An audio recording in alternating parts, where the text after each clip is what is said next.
바로 연결해서 문제를 봅시다. 자, 3번은 부동산 임대 사업자의 부가가치세 신고서 작성이네요. 자, 사무실 월세 계약서고 여기에 몇 층 몇 호 있고 사무실 면적 보증금 월세 그리고 기간은 이 기간. 아이고, 체크 못하겠네. 자, 이 기간이고, 자, 그리고 간주 임대료에 대한 부가가치세는 임차인이 부담한다고 되어 있네요. 그죠? 자, 그리고 월세 지급 못하면 보증금에서 공제하기로 하고. 자, 그럼 이 정보 가지고 우리 회사 이름이 제코닉스니까 블루무역하고 한 거였고, 자, 9월분 임대료가 있네요. 자, 그럼 문제를 볼게요. 자, 자료 설명은 자료 1은 블루무역과 계약 체결한 부동산 임대 계약서이다. 자료 2는 9월분 임대료를 국민은행 보통예금 계좌로 입금받고 발급한 전자세금 계약서이다. 당사는 부동산 임대업이 주업이 아니다. 중요한 거죠. 주업이 아니라는 건 임대료를 400번대가 아니라 영업외 수익인 900번대로 처리하라는 이야기죠. 자, 그리고 간주 임대료에 대한 부가가치세는 임차인이 부담하기로 했으며 9월 30일 간주 임대료에 대한 부가가치세가 국민은행 보통예금 계좌로 입금되었다. 자, 그럼 세금과 원가로 처리하는 게 아니고 사면 보통예금 돈 받은 거 써야 되는 거죠. 자, 그럼 문제는 항상 이틀이에요. 첫 번째는 임대료에 대해서 매입 매출 전표에 입력하고, 다음 두 번째 부동산 임대 공급가입 명세서 작성하고, 그리고 간주 임대료에 대한 부가가치세 간주 임대료를 14건별로 해서 매입 매출 전표 9월 30일에 입력하고, 다음 부동산 임대 공급가입 명세서 내용하고 이것들을 부가가치세 신고서에 반영하는 거예요. 열면 다 나오겠죠. 자, 이게 틀이에요. 자, 그럼 첫 번째 먼저 우리 세금계산서 빨간색 세금계산서에 대해서 얘는 발행하는 게 아니라 입력으로 매입 매출 전표 9월 1일 날 빨간색 세금계산서죠. 11번 매출과세고 9월 임대료 200만 원이고 거래처는 블루무역 전자입력 분계는 혼합. 그럼 이 임대료에서 4회분에 안 헷갈리게 없네. 아예 착하네. 그죠? 자, 그리고 이 돈에 대해서 우리는 그 자료 설명 2번에서 월세를 국민은행 보통예금 계좌로 받았다고 되어 있으니까 보통예금 국민은행이다 이렇게 처리를 해주면 되겠죠. 자, 먼저 월세에 대해서 평가 문제 1번은 했고, 자, 2번은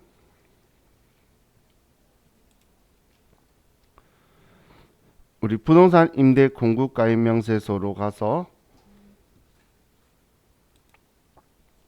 자, 기간이 이번에 2기 예정 7월부터 9월이고 거래처는 F2번 눌러서 블루무역이고, 자, 2층 201호 동은 안 적혀 있으니까 생략하고, 자, 면적은 83제곱미터, 용도는 사무실, 임대기간은 2020년 9월 1일부터 2021년 8월 31일까지, 보증금 1억 5천만 원에 월세 200만 원이다. 자, 그리고 정기예금 이자율 1.8% 일치한 거 확인하셔야 되고, 그럼 1.8% 맞죠? 자, 그럼 이제 이 간주 임대료에 대해서 우리 또 매입 매출 전표에 예정 신고 기간 종료일 날 회계 처리를 해줘야 되죠. 그럼 매입 매출 전표 9월 30일 날 처리할 건데 14건별이라고 처리하면 불편하기 때문에 저는 11번으로 갔었었죠. 그럼 간주 임대료에 대해서 이 금액이 있고 다시 14번 바꿔주고 지금 제가 간주 임대료에 바로 나온 거는 여기 한번 클릭한 이유가 컨트롤 C 복사하려고 클릭했던 거예요. 그냥 컨트롤 C 하려고 이 금액에 집어넣으려고. 자, 그리고 분기에는 혼합.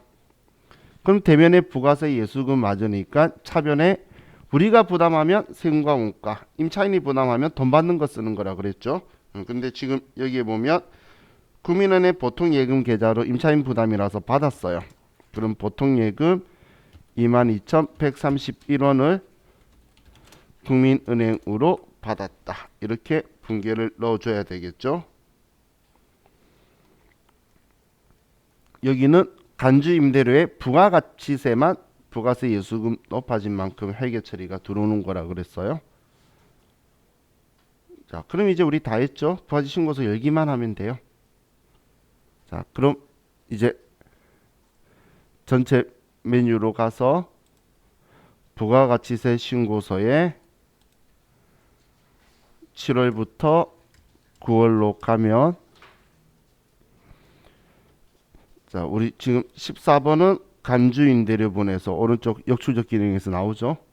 4번 칸 클릭하면 그리고 세금계산서 발행한 것도 더블 클릭해 보면 우리 블록무역한테 9월 임대료 했던 거 볼 수도 있어요. 그럼 다 반영되어서 잘 들어와 있죠. 얘 더블 클릭한 거예요. 더블 클릭하면 오른쪽 아래에 여기 나와 있는 15건이 보여요. 자, 그럼 여기서 저장하면 이번 문제가 끝난 거예요. 이렇게 여러 개를 시켜놓고선 이거 점수 9점이네 8점이 아니라 이렇게 주니까 그럼 너무 많이 시킨다 생각할 정도는 아니죠.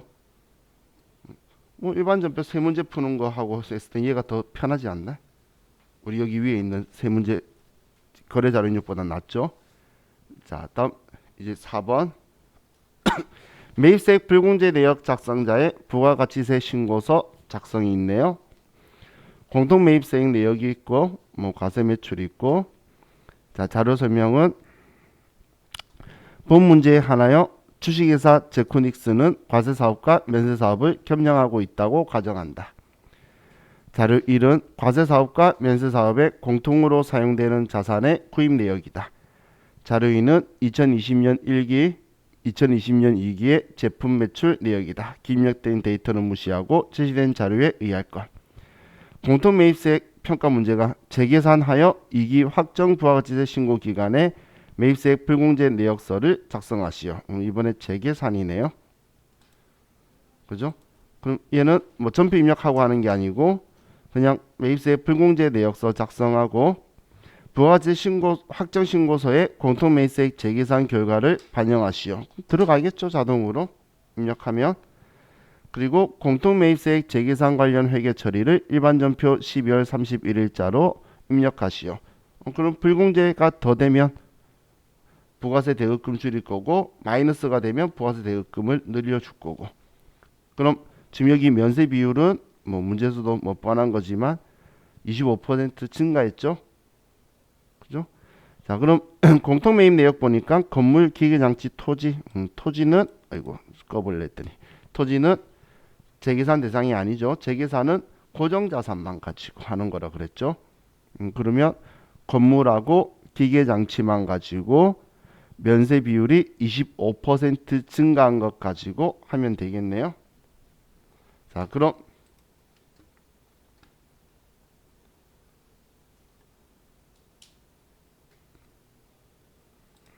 자,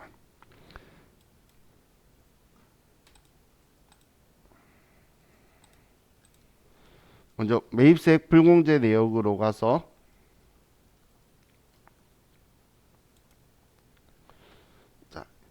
기간은 지금 2기 확정 기간이니까 10월부터 12월이고 다음 재계산 탭 제일 우측으로 가서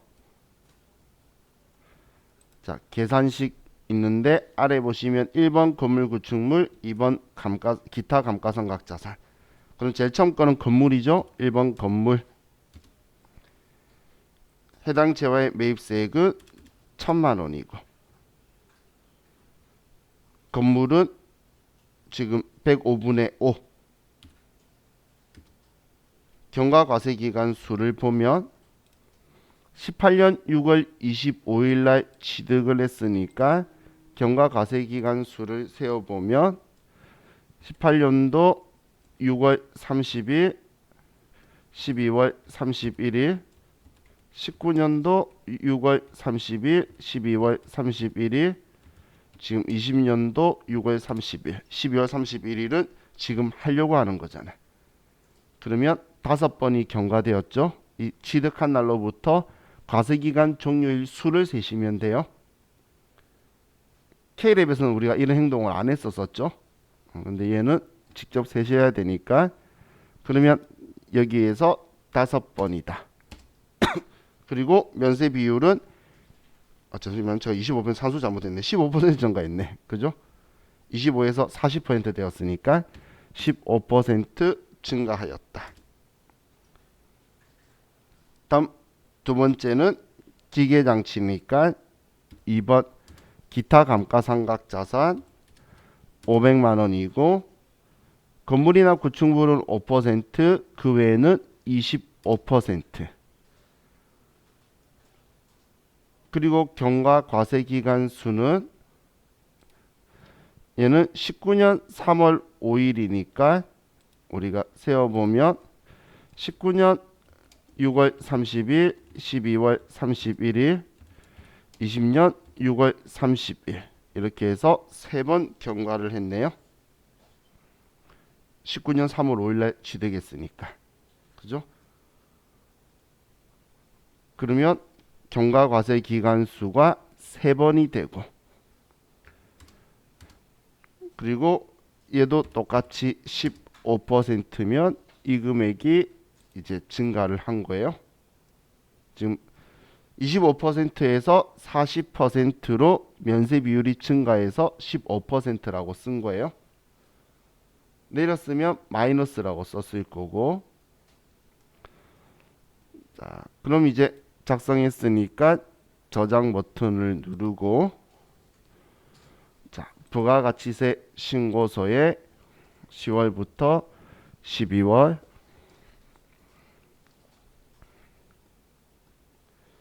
자, 그리고 16번에 더블 클릭해 보시면 자, 이 금액이 지금 들어와 있죠. 51번에 공통매입세 면세 사업분에 들어가 있죠. 그럼 이제 얘는 됐는데 자 그럼 이제 분개를 할 거면 지금 이 금액만큼 공제되는 매입세액이 줄어들었다는 거예요. 그래서 12월 31일 날 공제되는 매입세액은 부가세 대급금이고 그럼 부가세 대급금을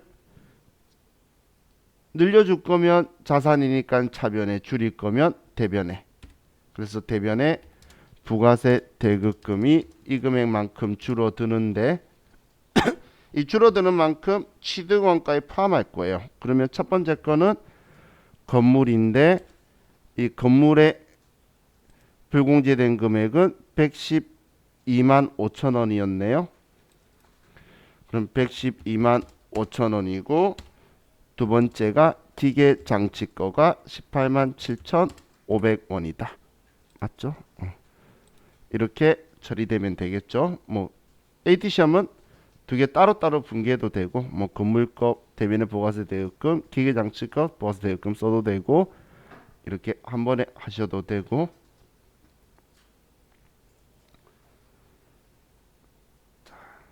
이게 어제 교재 가지고 제가 뭐 이야기하면서 분개했던 거죠. 그래서 부가세 대급금 자 우리 좀 행복하다고 해야 되나? 많은 사람이 이거 싫어하는데 이게 우리 바로 앞에 차 나왔어요. 연타로 날 확률은 조금 작으니까 생각보다 사람들이 이건 조금 싫어하시는데 이 앞에 사람들이 뭐 이걸 만났으니까 우리 때 나올 확률은 조금 떨어져서 다행이라고 생각해야 될 수도 있죠. 그런데 또 좋아하시는 분은 슬픈 거예요. 쉽다 생각하셨던 분은. 자, 이렇게 하면 이제 부가가치세 문제 끝났고 이제 결산 문제를 볼게요. 자, 부가가치세 문제가 딱 이런 식이죠. 세무계약서 발행, 수령세무계약서 발행, 그리고 부속서류 2개. 그리고 이제 결산으로 와요. 자, 손익의 예상과 이연. 자, 자료 1번은 결산 자료 1번에는 정기월된 선수수익에는 단기 도래분 22만 원이 있다. 그럼 22만 원만큼 선수수익을 취소하고 이자 수익으로 인식하라는 거죠. 단기 도래분이니까. 그죠? 이제 단기 도래분은 경과 있으니까 미리 받은 수익 아니잖아.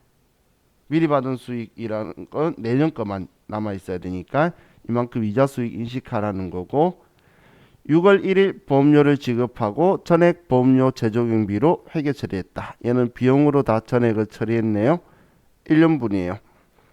자, 그럼 정기 선수 수익 중 단기 도래분에 대하여 1월 1일자로 회계 처리하시오. 자, 그럼 우리 정기에 선수 수익 처리된 게 올해 다 이자 수익 처리했다는 거니까 정기 거니까 올해 1월 1일 날 전부 다 이제 올해 이자 수익으로 뒤집어라는 거고 이거는 올해 12월 31일 날 월할 계산. 그러면 내년께 5달이죠. 왜냐면 보험료 비용으로 전액 처리했다고 적혀 있으니까 그러면 우리 5달분만큼 보험료 취소하고 선급 비용이다라고 처리해주면 되겠네요. 자, 그럼 먼저 첫 번째 평가 문제 1번부터 하면 1월 1일 날 자, 우리는 이자 수익 올해 거 인식하는 거니까 수익 자리는 대변. 이게 더 쉽겠죠. 그럼 대변에 이자 수익 22만 원 그리고 이제 선수 수익을 지워주는 분계가 들어오는 거고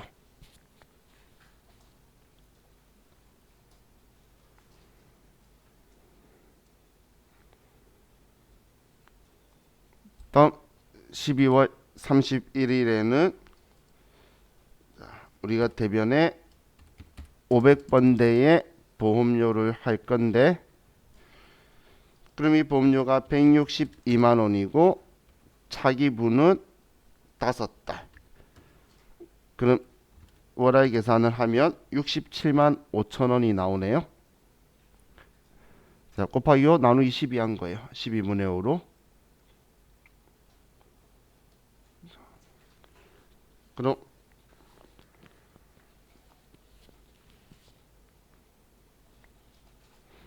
적용 버튼 누르고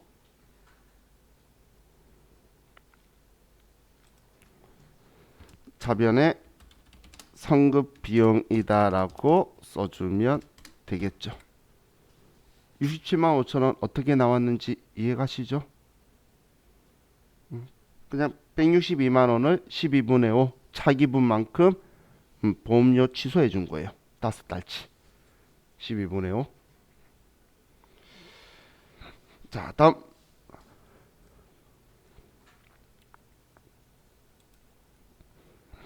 계산자료 입력에 의한 자동결산에서 단기법인세 등을 3,275만 8,250원으로 계상한다. 법인세 중간연합세액이 선납세금 계장에 계상되어 있다.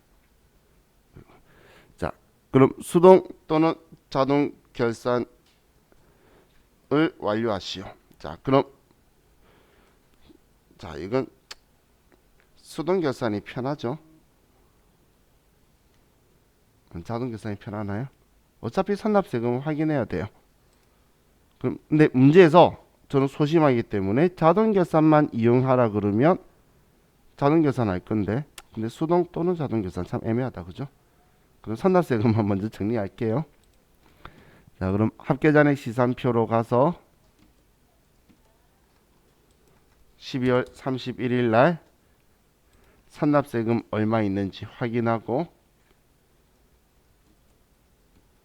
산납세금 확인하고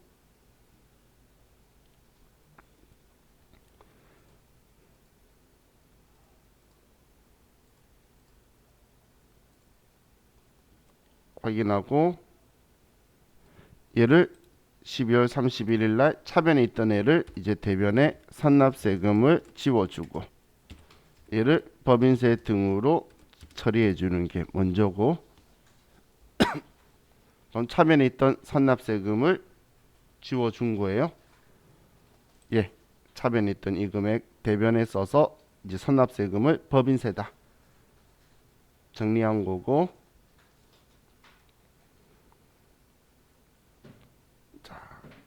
이제 그럼 계산자료 입력에 가서 엔터 치고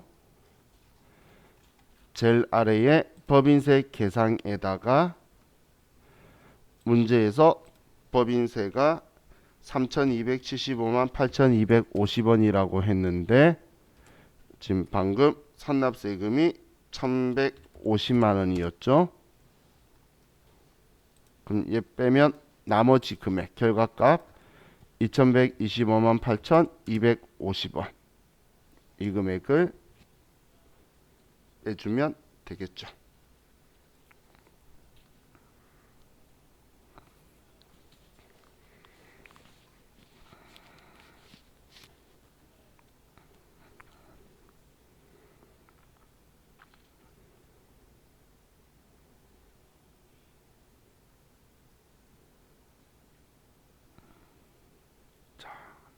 이렇게 하고 전표 추가를 하면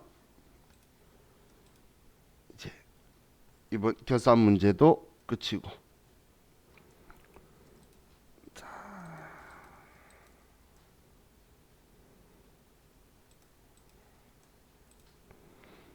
다음 이제 근로소득 관리로 가서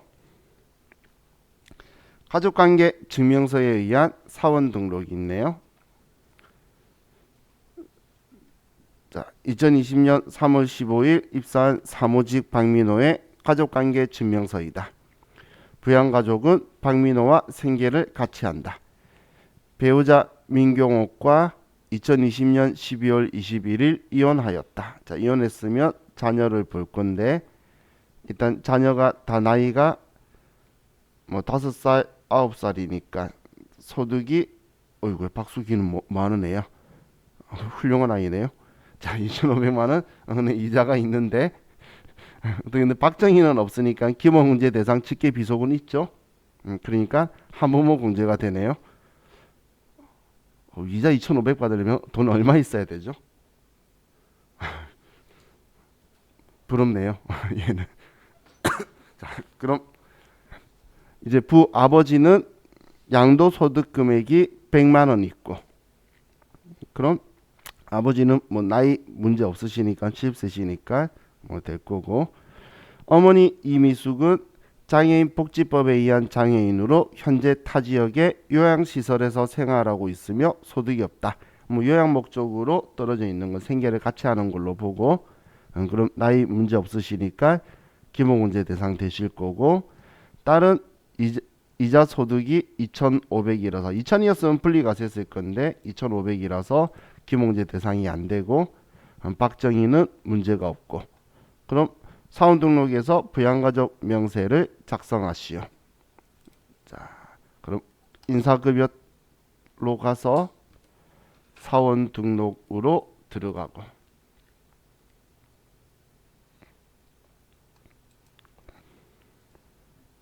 자, 여기에서 박민호 자, 본인이 방금 한부모 공제 대상이 됐죠. 그래서 한부모 체크를 하고 다음 아버지 1번 소득자의 직계존소 자, 아버지 박영일 50090315656007 다음 어머니는 장애인 복지법에 의한 장애가 있으셨고 이미수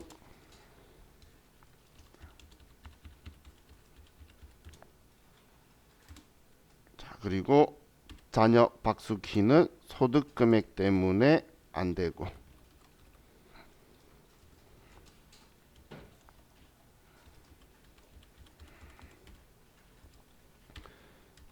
다음 자녀는 박정희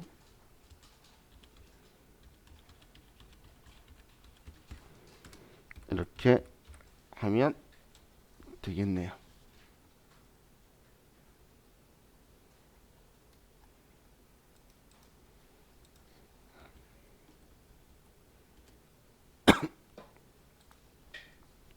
자, 그럼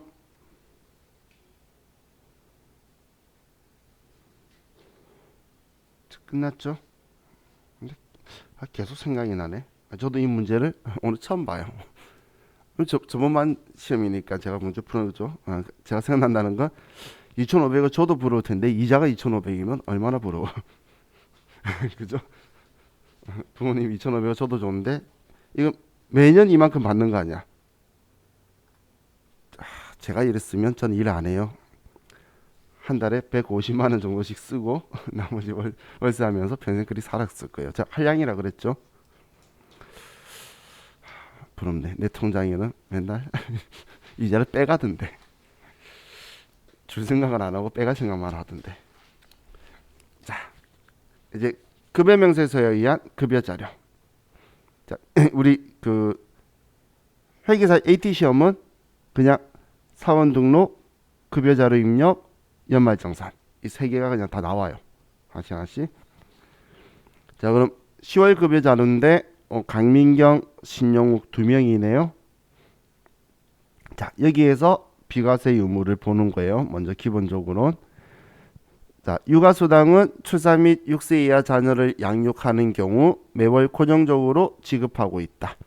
그럼 우리 그 비과세란 이야기죠. 자가운전 보조금은 시내 출장 경비는 실비정산하여 지급하고 있다. 그럼 실비정산하고 있으면 자가운전 보조금 위에 주고 있는 거는 과세란 이야기죠. 다음 식대는 매월 고정적으로 지급하고 있으며 회사는 근로자들에게 중식을 제공하지 않는다. 그럼 비과세란 이야기이고 야간 근로수당은 전 직원에게 야간 근로시간에 대해 수당을 지급하고 있다라고 적혀 있고 직무발명보상금은 회사는 사원에게 발명진흥법에 따른 직무발명을 한 경우 보상금을 지급하고 있다. 그럼 얘는 500만 원 비과세죠. 직무발명보상금. 그죠? 자, 자료 1의 강민경은 관리부 사원이고 얘는 관리부 직원이고 자료 1에서 신용욱은 생산부 직원이며 2019년 총급여액은 5천만 원이다. 그럼 3천만 원 넘었죠. 전년도 총급여가 직계연도 총급여가. 그럼 연장근로 얘가 비과세는 아니니까 사원등록에서 일단 둘이 체크해 봐야겠어요. 자, 급여 지급일은 매월 25일이며 사회보험료는 자동 계산된 금액으로 공제한다. 당사는 월별 원천징수 납부 대상자이며 전월 미환급 소득세 85,000원이 있다. 자, 문제가 먼저 사원등록에서 생산지 비과세 여부를 적용하고 다음 급여자료 입력 메뉴에 수당 등록하시오. 10월분 급여자료를 입력하고 급상료로 들어가라 이렇게 적어줄 거라 그랬죠. 그리고 10월분 귀속 원천징수 이행사항 신고서를 작성하시오.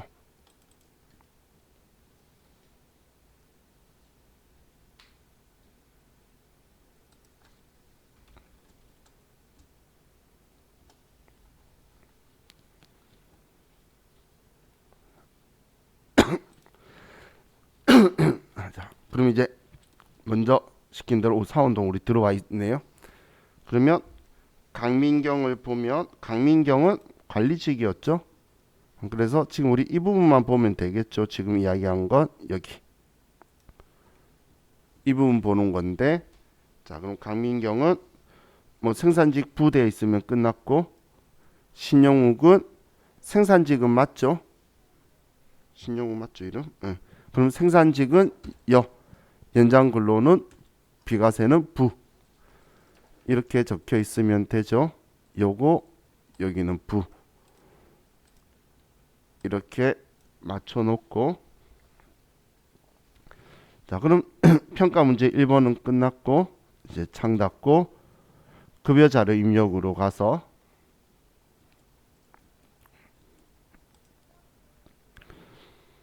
자 귀속이 10월 죄송해요. 수당 문제부터 해야지. K레벨 후유증이에요. 자 수당 문제부터 하고 자 그럼 기본급 상여는 있는 대로 쓰고 자 유가수당 비과세 맞았죠? 그리고 유가수당 그리고 뭐 매월 고정적이라 했으니까 월정액 체크되어 있으면 되고 자가운전 보조금 이거는 과세였고 그리고 실비 정산해서 주고 얘는 뭐 별말 없으니까 별말 없는 것 가지고 전기 부전기는 뭐 크게 신경 안 쓰셔도 돼요. 다음 식대는 비과세였죠. 식대 비과세 식대. 다음 야간 근로수당도 여기 우리는 그냥 비과세로 만드는 거라 그랬어요. 이건 K레만이 아니라 여기도 비과세로 만들어 놓고 사원 등록에서 비과세도 아니다라고 선택하는 거라 그랬죠. 자 그리고 이제 직무 발명 보상금 비과세고 자 제일 아래쪽에 보시면 제일 최근에 만들어졌으니까 직무 발명 보상금 비과세로 하고 뭐 공제에 대한 정보는 아무것도 없으니까 이렇게 하고 확인 누르면 되겠죠. 얘만 과세고 나머지는 다 비과세로 만들어졌다 보시면 돼요. 자 그리고 확인 누르고 10월달 급여를 자 2번 급상여 여기 2번 급상여 2020년 10월 25일 날 지급을 하고 자 강민경이 기본급 150 상여 250 육아수당 없고 30만원 15만원 10만원 자 신영욱은 350만원 400만원 20만원 30만원 15만원 20만원 200만원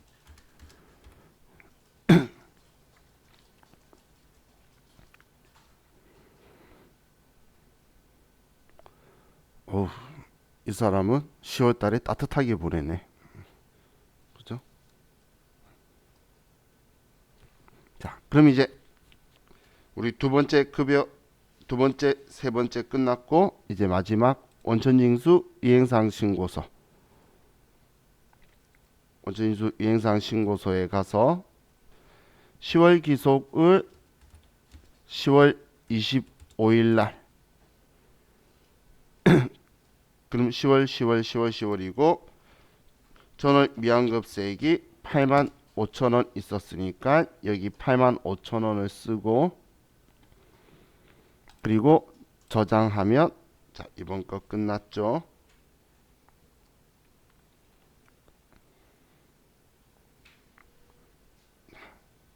됐나요?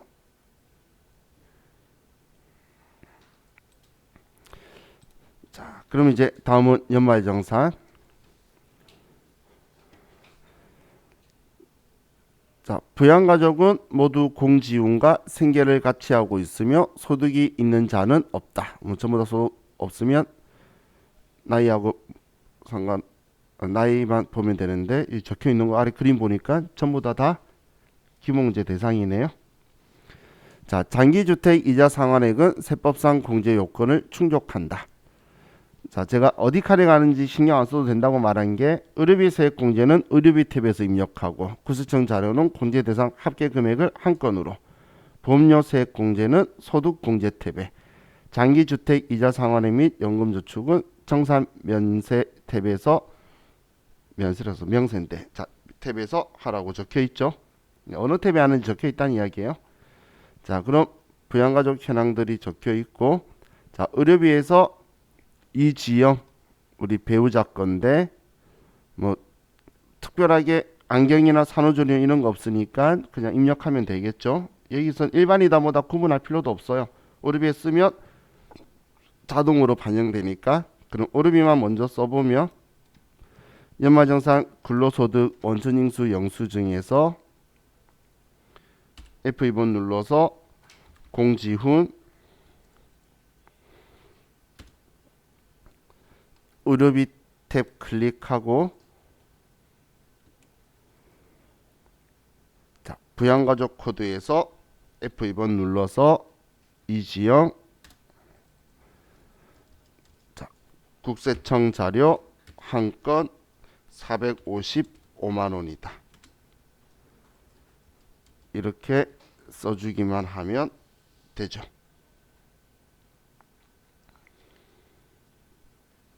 다음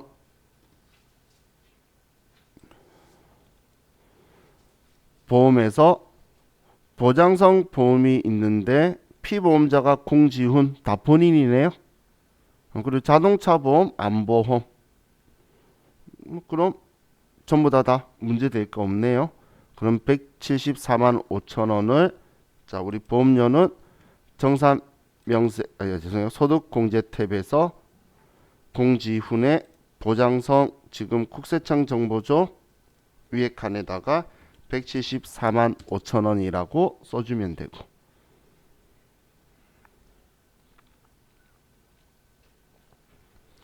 다음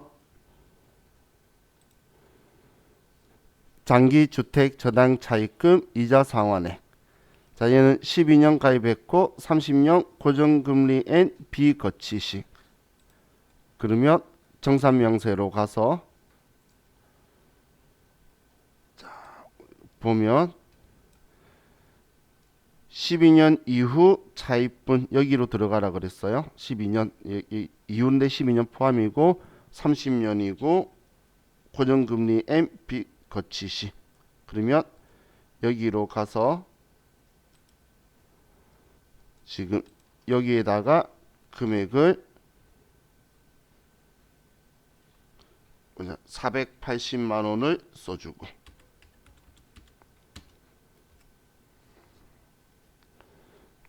자, 그리고 확인. 다음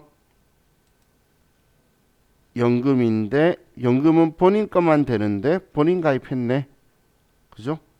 그러면 우리 지금 납입 금액을 보시면 360이었는데 120만 원만큼 중간에 연금에서 인출에 썼나 봐요. 그러면 순납입에 240 있죠? 그래서 이것만 된다라는 거예요. 그러면 연금도 문제에서 여기에서 정산명세 탭에서 하라고 되어 있죠. 정산명세에 연금저축 클릭해서 지금 여기 보장성 보험 위에 여기 써서 연금저축 금융회사는 국민은행. 자, 계좌번호 불이익금액은 240만 원. 그리고 확인. 자, 이렇게 하면 이제 얘도 끝났죠. 더 이상 문제 없으니까 이렇게 하면 연말정산까지 끝났어요. 연말정산 쉽죠, 생각보다. 그림만 웅장하게 막 여러 페이지 가지고 있지, 뭐 특별하게 개수가 막 몇 개 있고 그렇진 않기 때문에 세무사의 시험보다 연말정산은 좀 간단하다고 느끼시게 될 거예요. 자, 지금 우리 41분인데 지금 이론 문제 풀면 계면 문제 풀다가 잘라야 돼요. 그죠? 그래서 우리 좀 쉬었다가 이제 이론 문제 한 방에 풀고 이제 전산세무 유금 문제도 풀어볼게요. 쉬었다 합시다.